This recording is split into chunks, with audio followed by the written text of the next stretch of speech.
I just finished The Nightingale by Kristen Hanna, and let's hear my thoughts. The book has been on my list like since last year, and I just managed to finish this book a few days ago. So, The Nightingale is set during the World War II, and it tells a story about Vianne and Isabel's two sisters in their own journey to end the war. So, Vianne is characterized as a very timid, insecure, and loves to depend on her husband because everything in their household is managed by Antony, which is Vianne's husband. So, when the husband was called to join the war, Vianne kind of felt like her world fell apart and she lost on what is next in her life. While Isabel, a complete opposite to Vianne, she is determined and impetuous, and she really hated that the German takes over the France, and she wanted to contribute to the France independent in her own way. So that's when these two sisters collided with their differences and opposite thoughts about this matter, because some of the Isabel's action must be kept secret from Vianne and her niece Sophie. For their own safety. If the secrets kind of leak out, it might endanger their lives. And the things that I like from this book is Kristen Hanna emphasized upbringing of women empowerment and roles during the war. In Vianne's and Isabel's case, they knew the risk, but they just proceed to do it because if it's not them, who else?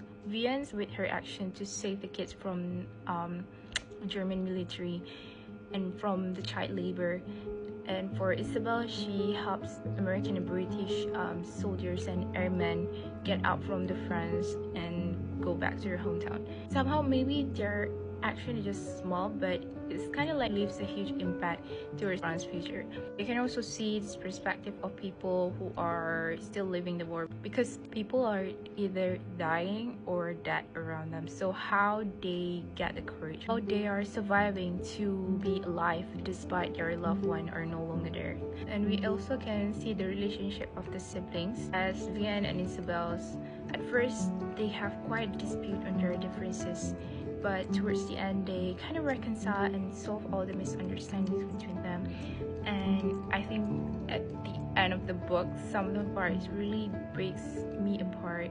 So if you guys want to try like to read some historical fiction that revolves around women empowerment and the setting was in war, and you know, you kind of like get to see a lot of perspectives from different characters during their situation to survive the war, you can like read The Nightingale. Like, please read because this is so good, guys.